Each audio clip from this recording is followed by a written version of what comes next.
عیسائی کہتے ہیں کہ حضرت عیسیٰ علیہ السلام کو بغیر کسی جرم کے سولی چڑھایا گیا۔ ہمارا عقیدہ یہ ہے کہ حضرت عیسیٰ علیہ السلام کو نہ قتل کیا گیا اور نہ ان کو سولی چڑھایا گیا، بلکہ سلامتی کے ساتھ آسمان کی طرف اٹھا لیا گیا۔ قرآن مجید نے اسی چیز کو وضاحت کے ساتھ بیان فرما دیا۔ عیسائی کہتے ہیں ان کو سولی چڑھایا گیا، ان کو پھانسی دی گئی، صلیب پہ لٹکا دیا گیا۔ تو چونکہ ان کا قصور کوئی نہیں تھا، انہوں نے جرم کوئی نہیں کیا تھا کہ جس کی سزا میں ان کے ساتھ یہ سلوک کیا جاتا، تو قیامت تک جتنے بھی آنے والے عیسائی ہیں، اب وہ حضرت عیسیٰ علیہ السلام کے بغیر کسی گناہ کے سولی پر چڑھ جانے کی وجہ سے وہ نجات پائیں گے، اور ہمارے نبی ہمارے حصے کی سزا بھگت چکے ہیں۔ جو نہیں کیا ناکردہ کی سزا پانے کے ساتھ ان کی امت کو یہ فائدہ پہنچا کہ اب قیامت تک عیسائی جو مرضی کرتے رہیں انہیں کچھ نہیں ہوگا، ان کا نبی ان کی سزا بھگت چکا ہے۔ یہ ہے ان کا عقیدہ کفارہ، جس نے گناہ میں ان کو دلیر کر دیا، جو مرضی کرتے پھرو تمہیں کچھ نہیں ہوگا۔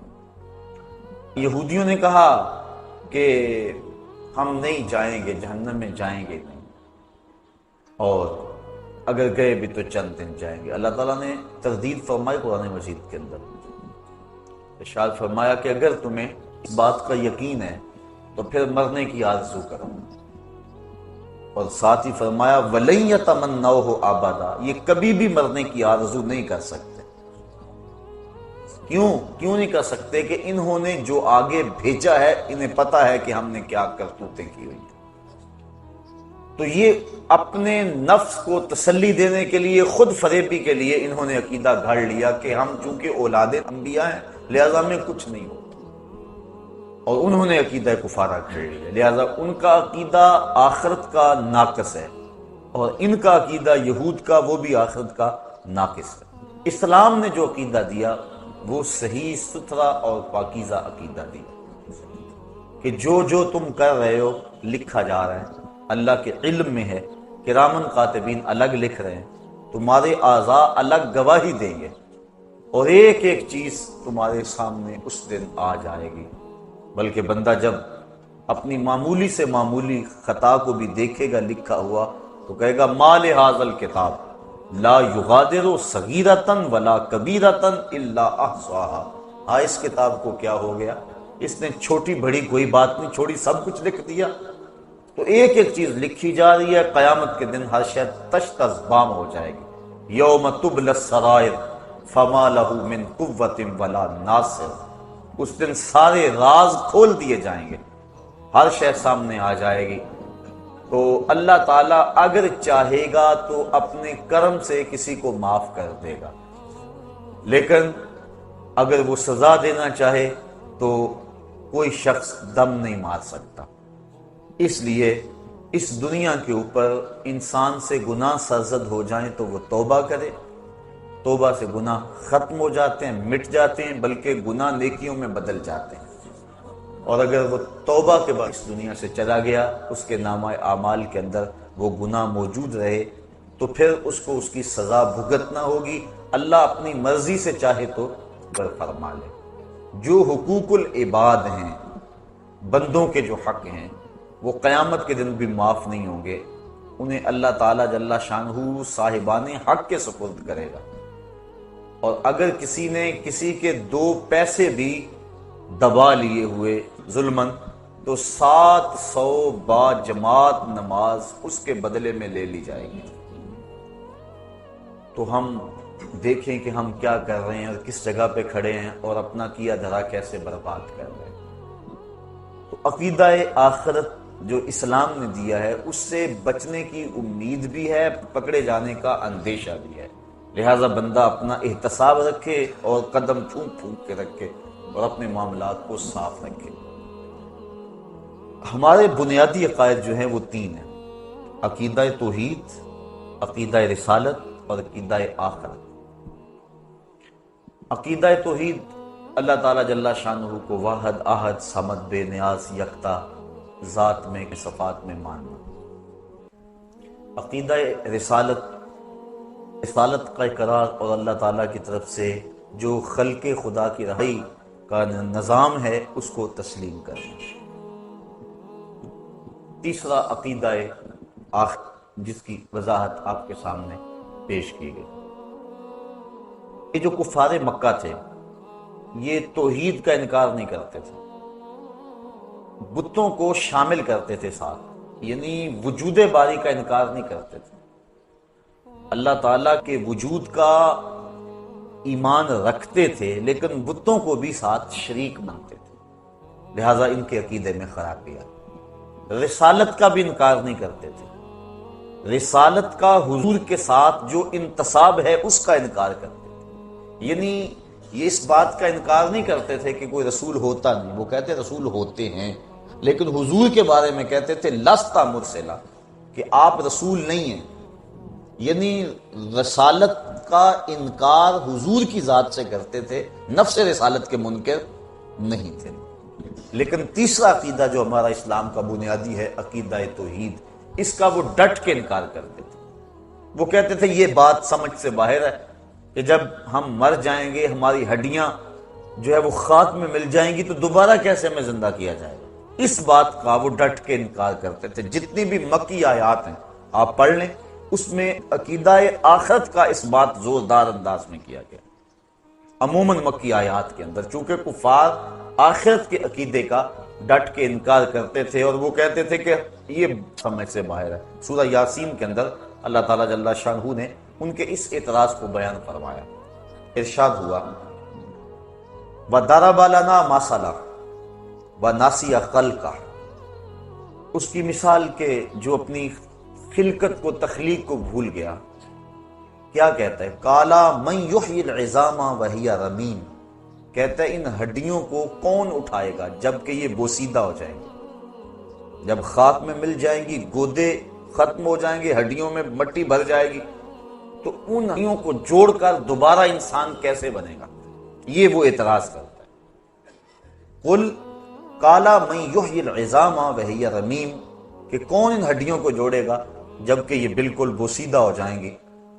قل، اے حبیب آپ فرما دیجئے، یحییھا الذی انشأھا اول مرہ، ان ہڈیوں کو وہی جوڑے گا جب ہڈیاں بھی نہیں تھی جس نے انسان پیدا کر لیا. اب تو میٹیریل موجود ہے، بکھرا پڑا ہے. جب میٹیریل بھی موجود نہیں تھا، جب مادہ بھی موجود نہیں تھا، تو جس نے اس کو پیدا کیا اور پھر انسان بنایا، اب اس کے لیے ہڈیوں کو جوڑ کر انسان بنانا کون سا مشکل ہے؟ تو دو لفظی دو ٹوک اور بڑا خوبصورت جواب دیا. حبیب آپ فرما دیں، کل آپ ارشاد کر دیں، یحییھا الذی انشأھا اول مرہ، ان کو وہی دوبارہ زندگی دے گا، دوبارہ ان کو جوڑے گا کہ جس نے پہلی مرتبہ ان کی تخلیق کی، جس نے ہڈیوں کو پیدا کیا ان کو جوڑ کے انسان بھی بنا لے گا. تو اور بھی دوسرے مقامات پر اللہ تعالیٰ جل شانہ نے ارشاد فرمایا سورہ طارق کے اندر، جس مالک نے انسان کو صلب سے اور سینے کی پسلیوں سے نکالا، یخرج من بین الصلب والترائب انہ علی رجعہ لقادر، جب انسان کو تخلیق ہوئی تو وہ سینے کی پسلیوں سے اور صلب سے نکالا گیا، تو پھر اس کی تخلیق ہوئی اور کتنی منمونی صورت دے دی گئی. تو جب مالک نے وہاں سے نکال کر اتنی خوبصورت صورت سے اس کو نوازا، تو جب یہ قبر میں چلے جائے گا تو اس کو دوبارہ کیا اٹھانے پہ وہ قادر نہیں ہے؟ جو پسلی کھینچ کے انسان کو تعمیر کرتا ہے، جو صلب کی ہڈی سے انسان کو کھینچ کے تعمیر کر لیتا ہے، تو کیا وہ مرے ہوئے انسان کو دوبارہ زندگی نہیں بخش سکتا؟ تو اس بات فرمایا گیا عقیدہ آخرت کا، اس کے دلائل قرآن مجید کے اندر جگہ جگہ پھیلے ہوئے ہیں، بالخصوص مکی آیات کے اندر اس کو بڑی وضاحت کے ساتھ بیان کیا گیا ہے. تو یہ ہمارا بنیادی عقیدہ ہے عقیدہ آخرت، کہ ہم دنیا پہ جو کچھ کر رہے ہیں اللہ کے حضور ایک ایک چیز کا حساب دیں گے. موت برحق ہے اور کسی کو موت سے چھٹکارا نہیں ہے. اور اس کے بعد برزخ کی زندگی کا آغاز ہونا ہے۔ قبر یا تو جنت کے باغوں میں سے ایک باغ ہے یا جہنم کے گڑھوں میں سے ایک گڑھا ہے۔ اس کے بعد پھر حشر بپا ہوگا، لوگ قبروں سے اٹھائے جائیں گے۔ حشر کا ایک دن 50,000 سال پہ مشتمل ہوگا۔ ترازو نصب ہوگا، لوگوں کے اعمال تولے جائیں گے، اچھے برے اعمال کا وزن ہوگا۔ آج جو پلڑا بھاری ہوتا ہے وہ نیچے کو جھک جاتا ہے، لیکن میزان کا معاملہ برعکس ہے، جو پلڑا بھاری ہوگا وہ اوپر کو اٹھے گا، چونکہ نیکیاں نور ہوتی ہیں اور نور کی اٹھان اوپر کی طرف ہوتی ہے، تو وہ بھاری پلڑا جو ہے وہ اوپر کی طرف اٹھے گا۔ اس کے بعد پھر پل صراط سے گزرنا ہوگا، اور وہ بال سے باریک ہے، تلوار سے تیز ہے، اور جہنم کی پشت کے اوپر نصب ہے۔ کوئی بجلی کی سرعت کے ساتھ گزر جائے گا، کوئی تیز رفتار گھوڑے کی طرح گزر جائے گا، کچھ پیدل انسان کی طرح، اور کچھ جو ہے وہ جس طرح انسان بڑی مشکل سے چلتا ہے، جس کے پاؤں ہاتھ نہ ہو، اس انداز سے سست روی سے چلے گا، اور کچھ کٹ کر اس کے اندر گر پڑیں گے۔ اور جہنم اور دوزخ اللہ تعالیٰ کے قہر و غضب اور اس کی رضا کے مظہر ہیں۔ جس پہ اللہ راضی ہوگا اس کو جنت میں بھیجے گا، جس پہ ناراض ہوگا اس کو جہنم میں ڈالے گا۔ جہنم کی آگ جو ہے وہ اس دنیا کی آگ کے بدلے میں 70 گنا تیز ہے، بلکہ علماء لکھتے ہیں کہ اگر اس جہنم سے کسی شخص کو نکال کر اس دنیا کی آگ میں ڈالا جائے تو اسے نیند آ جائے، یعنی اس قدر تیز ہے وہ اس آگ کے مقابلے میں۔ جبریل امین سے حضور نے پوچھا کہ مجھے جہنم کے عذابوں کا تذکرہ سناؤ۔ عرض کی حضور، سب سے ہلکا عذاب جہنمی کو جو دیا جائے گا وہ یہ ہے کہ اس کے پاؤں میں آگ کے جوتے ہوں گے، باقی پورا بدن اس کا سلامت ہوگا، صرف پاؤں میں آگ کے جوتے رکھے جائیں گے۔ یہ خفیف ترین عذاب ہے۔ یغلی منہما دماغہ، جوتے پاؤں میں ہوں گے لیکن دماغ پگھل کے ناک اور کانوں کے راستے سے باہر آ جائے گا۔ یہ سب سے ہلکے عذاب کی کیفیت ہے۔ جو سخت عذاب ہے العیاذ باللہ، اس میں بڑی بڑی گہری وادی ہیں، جہنمی اس میں چیخے گا، پکارے گا، 70 سال تک اس کی آواز کوئی نہیں سنے گا، اور 70 سال کے بعد داروغہ جہنم جھڑک کے کہے گا، بول کیا بولنا ہے؟ وہ کہے گا کہ مجھے پانی دو، تو اس کو پھر پانی دیا جائے گا۔ کون سا پانی؟ مائے معین نہیں، سلسبیل نہیں، کوثر نہیں، تسنیم نہیں۔ کون سا پانی؟ اس کو مائے حمیم پلایا جائے گا اور غسلین دیا جائے گا۔ مائے حمیم اتنا گرم اور کھولتا ہوا پانی ہوگا کہ جب اس کو کٹورے میں ڈال کر اس کے سامنے رکھا جائے گا، وہ پینے کے لیے منہ آگے بڑھائے گا، اس سے اٹھنے والی بھاپ سے اس کے منہ کی کھال ادڑ کے اس پیالے میں گر پڑے گی، لیکن اس کے باوجود اس کو پینا پڑے گا۔ یہ اس کے عذاب کی ایک صورت ہوگی۔ اور غسلین جہنمیوں کے پیپ کا پانی ہوگا۔ اللہ اکبر، العیاذ باللہ۔ اور وہ اتنا بدبودار ہوگا، امام ابو رجب حنبلی لکھتے ہیں اگر غسلین کا ایک قطرہ اب دنیا پہ ڈال دیا جائے تو اس کی بدبو سے انسان تو انسان رہے، جانوروں کے دماغ بھی پھٹ جائے، اور اس کو وہ پانی پینا ہوگا۔ اس نے اللہ کی نافرمانی کی، اس کے حکموں کو توڑا اور اپنی منشا اور مرضی اور خواہش کے مطابق چلتا رہا، تو کل قیامت کے دن سخت اس کو تکلیف اٹھانا ہوگا۔ جنت اللہ کی رضا کا مظہر ہے، اور وہاں زمین کستوری کی ہے۔ اللہ تعالیٰ جل شانہ نے اس کو رنگا رنگ باغوں سے سجایا ہوا ہے۔ مائے معین، کوثر، سلسبیل کی نہریں چلتی ہیں، دودھ کی نہریں چلتی ہیں۔ 500 سال کی مسافت پر اونچے اس کے درخت ہیں جن کے اوپر پھل لٹک رہے ہوں گے، اور جب جنتی آرزو کرے گا شاخ جھک کے منہ کے قریب جائے گا۔ مختلف پانی اس کو دیے جائیں گے، لیکن سب سے بڑا جنتی کے لیے اعزاز یہ ہوگا، پورے پلائیں گی اس کو، غلمان پلائیں گے، لیکن سب سے بڑا اس کے لیے یہ اعزاز ہوگا وَسَقَاهُمْ رَبُّهُمْ شَرَابًا طَهُورًا، کہ ان کا رب دستے کرم سے شراب طہور کے جام پلائے گا۔ تو یہ ساری چیزیں آخرت سے متعلق ہیں، جہنم اور جنت، پلسرات، میدان حشر۔ میدان حشر کی سختیاں بھی بہت ساری بیان ہوئی کہ لوگ اپنے اپنے گناہوں کے سبب سے پسینے میں شرابور ہوں گے۔ حضور ارشاد فرمایا کہ لوگ قبروں سے برہنہ اٹھائے جائیں گے۔ ام المومنین حضرت عائشہ صدیقہ رضی اللہ تعالیٰ عنہ کب کپا گئی، کہا حضور ایک دوسرے سے شرم نہیں آئے گی؟ فرمایا عائشہ معاملہ تو اس سے بھی سخت ہے، کسی کو ہوش رہا تو شرم آئے گی نا، ہر ایک کے طوطے اڑے ہوئے ہوں گے، ہوش اڑے ہوئے ہوں گے، عجیب کیفیت ہوگی۔ اللہ اکبر، لوگ اپنے اپنے گناہوں کے سبب پسینے میں شرابور، کوئی گھٹنوں تک، کوئی ٹخنوں تک، کوئی کمر تک، اور کسی کو پسینے کی لگام دی جائے گی، اور وہ یہ یوں ہی پسینہ نہیں ہوگا جس طرح کا ہمیں پسینہ آتا ہے، وہ گرم ہوگا، گرم۔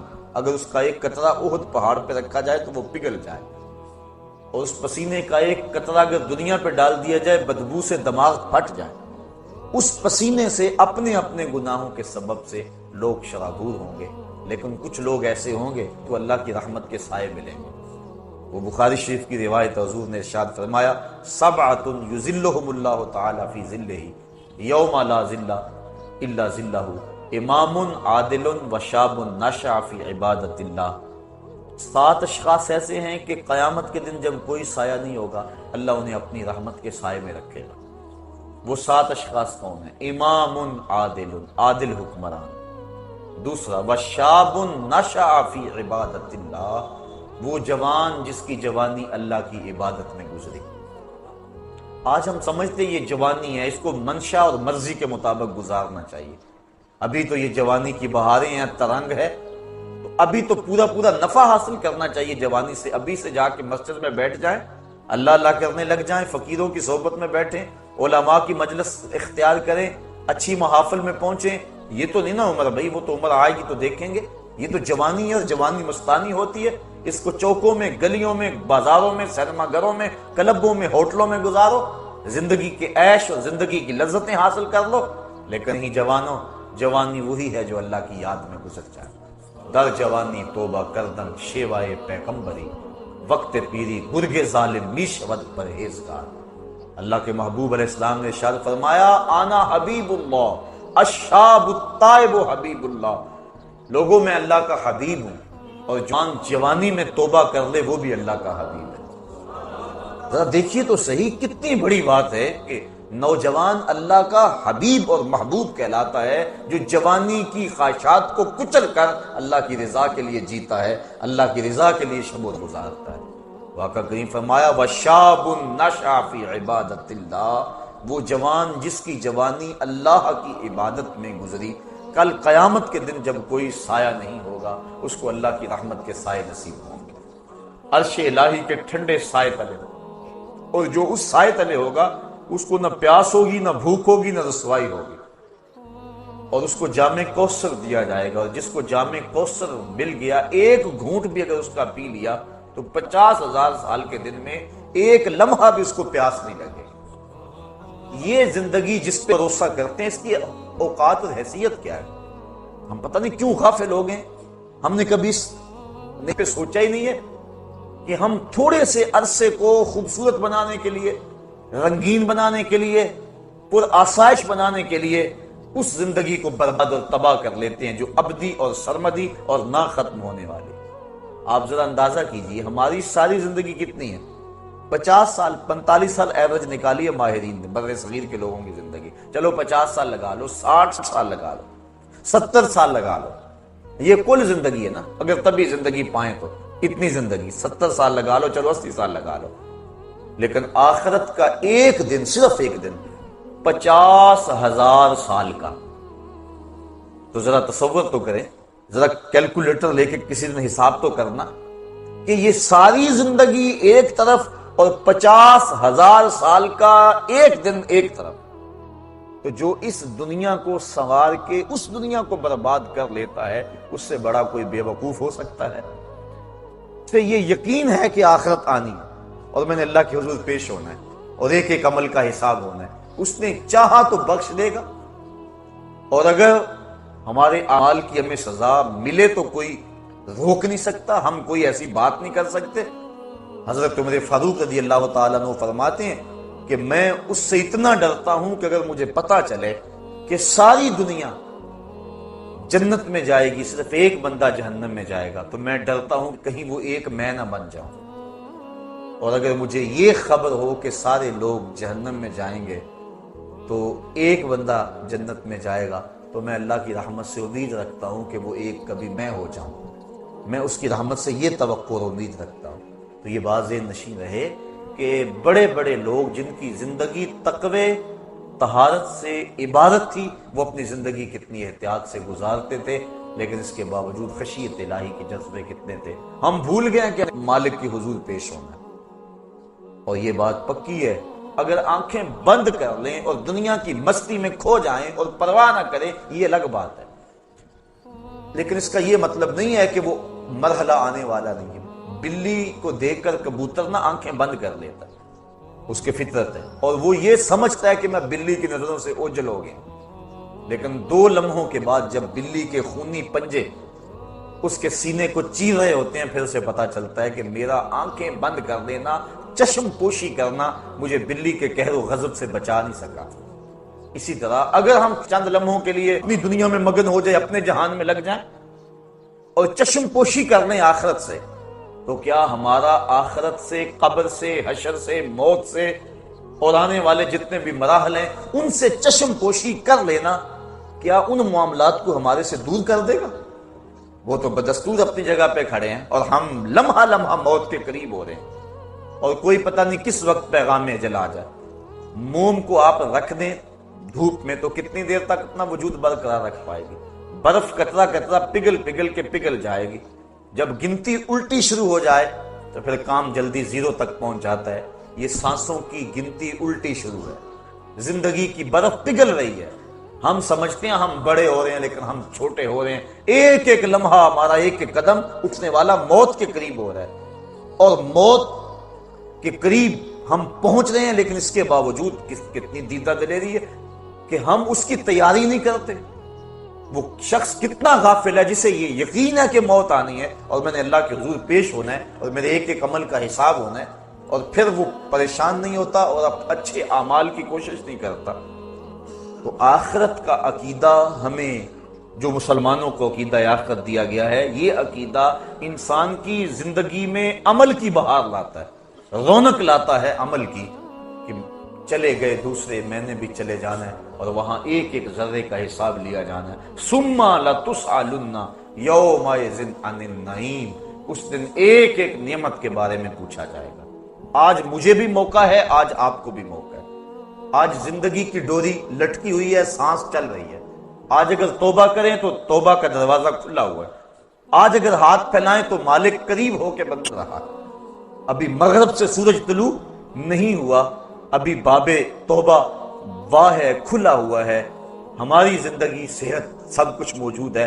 اب اگر ہم اس کے حضور توبہ کے آنسوؤں سے اپنے گناہوں کے دفتر میں لکھی ہوئی بدیوں کو مٹانے کی کوشش کریں تو وہ مٹ سکتی ہیں، بلکہ وہ نیکیوں میں بدل سکتی ہیں، چونکہ اللہ تعالیٰ نے قرآن مجید میں فرمایا ہم ان کے گناہوں کو نیکیوں میں تبدیل کر دیتے ہیں جو سچی توبہ کرتے ہیں۔ التائب من الذنب کمن لا ذنب لہ، گناہوں سے توبہ کرنے والا ایسا ہے جس طرح اس نے کوئی گناہ کیا ہوا ہی نہیں ہے، سارے گناہ اس کے مٹ جاتے، وہ ایسے پاک ہو جاتا ہے جس طرح ماں کے پیٹ سے اس نے جنم لیا ہو۔ یہ کتنی کرم نوازی، اگر ایسا موقع بھی نہ دیا جاتا، جو کر لیتے اس کی سزا ہو کے ہی رہنی ہے، پھر تو پھنس گئے تھے، مسئلہ بن گیا تھا۔ لیکن یہاں ہے تم نے جتنے مرضی گناہ کیے ہیں، آؤ مالک کی چوکھٹ پہ آ جاؤ، ندامت کا اظہار و شرمسار ہو جاؤ اور ہاتھ پھیلا کے کہو مالک ہم سے غلطی ہوگی، ہم تجھے بھولے رہے، دنیا کی بھول بھلائیوں میں پھنسے رہے، ہمیں پتہ ہی نہیں کھتے تیرے حضور ہم نے پیش ہونا ہے، اور اس کا اذعان و یقین تو تھا، لیکن شیطان نے ایسی غفلت طاری کر دی کہ ہم سے کتنی خطائیں سازد ہوگی۔ اب دیکھ تیرے بندے پلٹ کے بالآخر تیری چوکھٹ پہ آ گئے نا، مالک تو کریم ہے، ہمیں معاف کر دے۔ اللہ تعالیٰ فرشتوں کو کہتا ہے میرے فرشتوں دیکھو یہ میرا بندہ بالآخر میرے در پہ ہی آیا ہے نا، تم گواہ ہو جاؤ میں نے اپنے اس بندے کی مغفرت فرما۔ آقا کریم صلی اللہ علیہ وسلم نے ارشاد فرمایا جب کوئی بندہ جنگل میں جا رہا ہو تو جنگل کے اندر اس کا اونٹ گم ہو جائے جس کے اوپر اس کے کھانے کا سامان بھی تھا اور اس کے پینے کا پانی بھی تھا، اور وہ سو گیا، اونٹ گم ہو گیا۔ اب وہ اٹھا، دائیں بائیں دیکھا، اونٹ نہیں مل رہا، صحرا ہے۔ اب اس کا کھانا بھی وہی، پانی بھی وہی اسی اونٹ پہ۔ اب وہ موت کا انتظار کرنے لگا تھک ہار کے، اور اچانک اس کی آنکھ لگ گئی۔ پھر جب اس کی آنکھ کھلی تو اونٹ جو ہے وہ اس کے پاس کھڑا تھا، تو وہ بڑا خوش ہوا اور کہنے لگا اے اللہ، میں تیرا رب اور تو میرا بندہ۔ کہنا تو یہ تھا نا کہ میں تیرا بندہ اور تو میرا رب۔ تو اس نے جلدی میں اور اس قدر سے خوشی ہوئی کہ خوشی سے مغلوب ہو گیا، اور اسے لفظ بھی یاد نہ رہے کہ میں کیا کہہ رہا ہوں۔ تو اس نے یہ کہہ دیا کہ اے میرے اللہ، تو میرا بندہ اور میں تیرا رب، یعنی اس نے یہ خوشی سے کہا، اس قدر مغلوب ہو گیا۔ تو فرمایا کہ صحابہ، اس بندے کو جب اونٹ مل گیا اور اس نے مغلوب ہو کے یہ بات کہی، بتاؤ اس کو اونٹ ملنے سے کتنی خوشی ہوئی؟ کہا کہ حضور بہت زیادہ۔ فرمایا جس قدر اونٹ ملنے سے اس کو خوشی ہوئی، جب بندہ توبہ کرتا ہے اللہ اس سے بھی زیادہ خوش ہوتا ہے۔ تو ذرا دیکھو تو صحیح، بلا جس نے جرم کیا ہوا ہو، جو بھاگا ہوا ہو، جب پلٹ کے آئے تو کیا حالت ہوتی؟ باپ کے گھر سے بھاگا ہو یا ماں کے پاس سے بھاگا ہو، استاد سے بھاگا ہو یا تھانے سے بھاگا ہو، جیل خانہ سے بھاگ گیا ہو یا کسی اور جگہ سے بھاگ گیا ہو، بھاگا جب پلٹ کے آتا ہے تو اسے پتہ ہوتا ہے کہ میرے ساتھ کیا سلوک ہونے والا ہے، لیکن یہ ڈر ایسا ڈر ہے، جب بھاگا ہوا پلٹ کے آتا ہے اللہ کی رحمت بڑھ کے اس کا استقبال کرتی ہے۔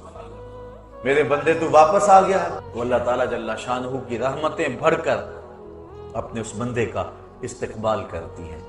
تو اس عنوان سے بہت کچھ کہا جا سکتا ہے، میں یہی کہوں گا کہ آج موقع ہے، اللہ نے صحت دی ہے، اللہ نے جوانی دی ہے، اگر کوئی بڑھاپا ہے تو بڑھاپے میں بھی توبہ۔ اب تو وہ کیا کہتے ہیں، سورج غروب ہونے کے قریب ہے، دیگر تے دن گیا محمد اوڑک نو ڈب جانا۔ تو پتہ بچے بوڑھے جوان کا بھی نہیں ہے۔ حضرت امام غزالی فرماتے ہیں معاشرے میں ذرا نظر دوڑا کے دیکھو، بچے زیادہ نظر آتے ہیں یا بوڑھے یا جوان؟ کہا تمہیں بچے زیادہ نظر آئیں۔ کہا اس کا مطلب یہ ہے کہ لوگ جوان کم ہوتے ہیں، زیادہ بچپن میں مر جاتے ہیں۔ تمہیں پھر دیکھو جوان زیادہ ہیں یا بوڑھے زیادہ ہیں؟ کہا بوڑھے کم نظر آئیں گے، جوان زیادہ نظر آئیں گے۔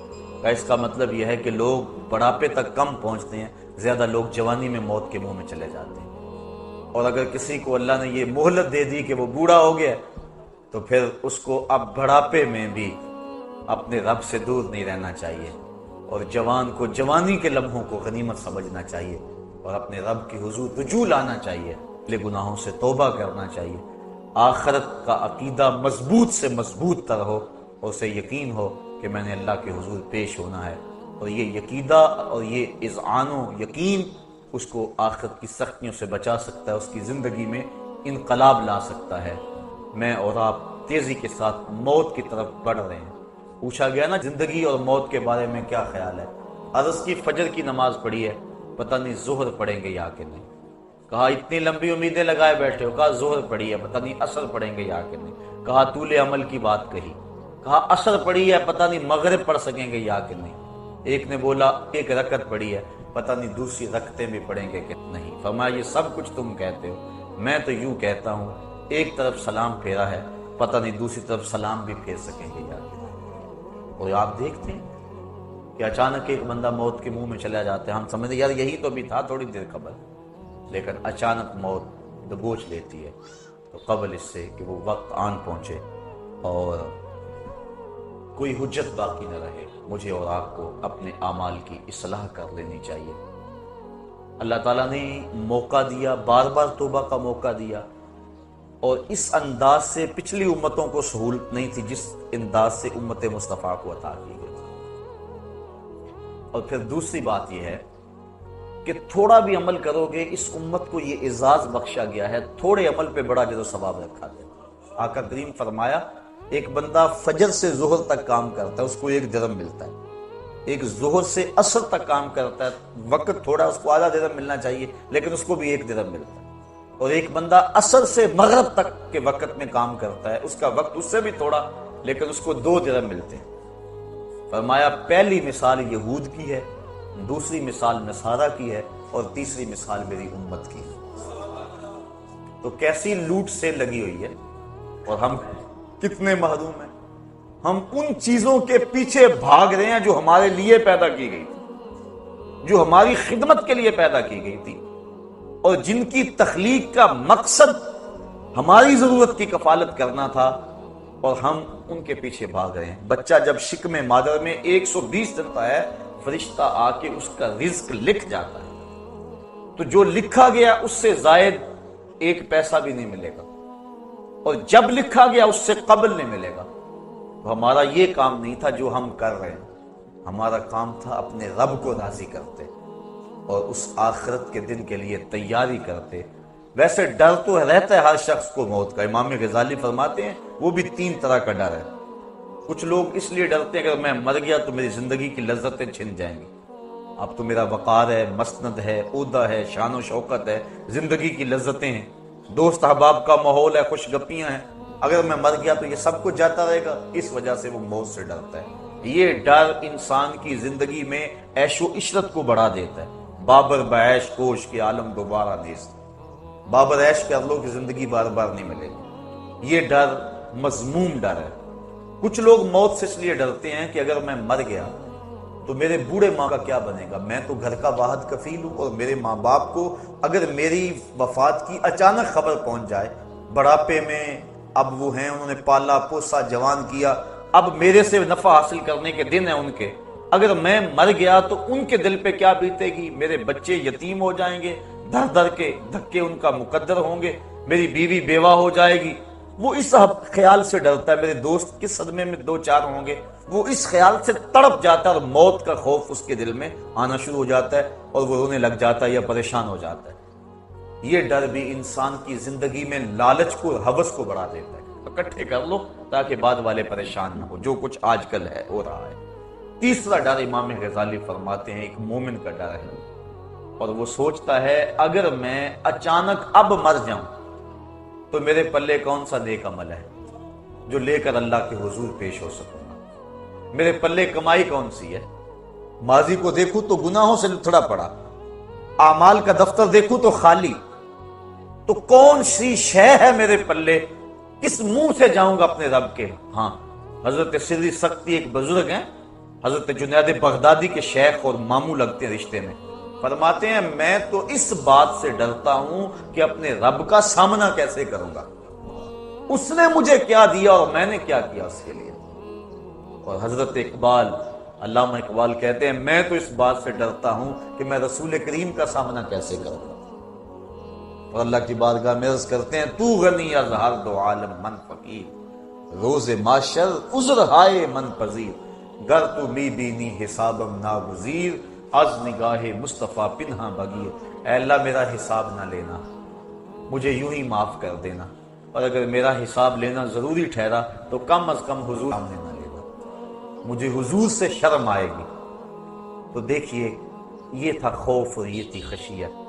تو یہ مقصد موت کا، یہ اس انداز سے ڈر کہ اگر میں اچانک مر جاؤں تو میرے پلے کون سا نیک عمل ہے۔ اور آج کل تو آپ دیکھ رہے ہیں کہ اچانک موتیں واقع ہو رہی ہیں، بندہ توبہ کو مؤخر کر دیتا ہے، وہ کہتا ہے کہ یار ابھی میری عمر نہیں ہے انشاءاللہ، کوئی کہتا ہے بس شادی میری ہو لے پھر اس کے بعد میں یہ کروں گا، کوئی کہتا ہے بس میں ریٹائرمنٹ لے لوں اس کے بعد میں نے حج کرنا ہے، پھر بچوں کی شادیاں کرنی ہے، پھر میں ہوں گا مسجد ہوگی۔ یہ ایسے باتیں کر رہے جس طرح سب کچھ اس بندے کے قبضے میں ہو، کس نے یہ سب کچھ کرنا ہے، جبکہ یہ تو اپنی ایک سانس کا بھی مالک نہیں ہے، اسے تو ایک سانس کا نہیں پتا جو اندر گئی ہے وہ باہر آئے گی کہ نہیں، جو باہر ہے وہ اندر جائے گی کہ نہیں۔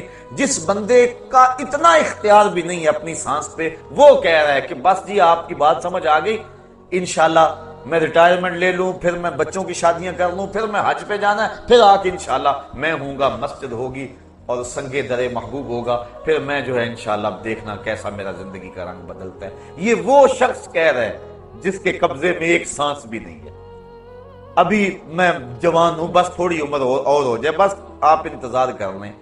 یہ وہ کہہ رہا ہے، یہ نفس اندر سے آوازیں دے رہا ہے، یہ شیطان اس کو ایسی باتیں سکھا اور پڑھا رہا ہے تاکہ وہ توبہ کو مؤخر کر لے، اور اچانک اگر موت آ جائے تو یہ بری موت مرے۔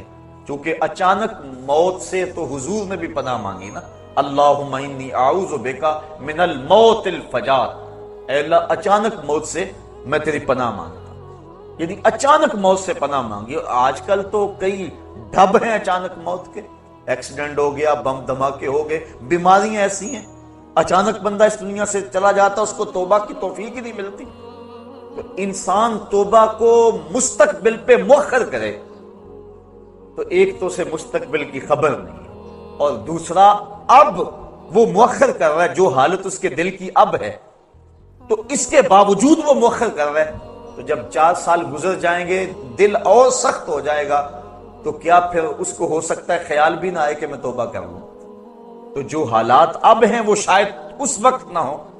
تو توبہ میں تاخیر کرنا یہ بھی بہت بڑی معرومی ہوتی ہے. تو اگر اللہ تعالیٰ کسی کو توفیق دے دے، اپنا راستہ دے دے، تو وہ ایک لمحہ بھی تاخیر نہ کرے، وہ اللہ کے حضور اپنے گناہوں سے معافی مانگ لے. یہی بندے کے لیے اعزاز ہے، اور یہی بندے کی حقیقی سرخروئی ہے. عقیدہ آخرت ایک بڑا وسیع مفہوم ہے، اور اس کے عنوان سے بہت کچھ کہنے والا تھا، لیکن آج کی اس نشست میں اسی عنوان سے کچھ باتیں میں آپ کی گوش گزار اس امید سے کی ہیں شاید کہ کسی دل میں اتر جائے میری بات، اور میں اور آپ اپنی زندگی کے اندر تبدیلی لانے کی کوشش کریں. اچھے لوگوں کی سنگت اور صحبت میں بیٹھیں اور اپنے معمولات کو بہتر رکھیں. برے لوگوں کی صحبت سے بچنا بہت ہی ضروری ہے، کیونکہ اللہ کے محبوب علیہ السلام نے ارشاد فرمایا المرء علی دین خلیلہ فلینظر احدکم من یخالل. ہر شخص اپنے دوست کے دین پہ ہوتا ہے.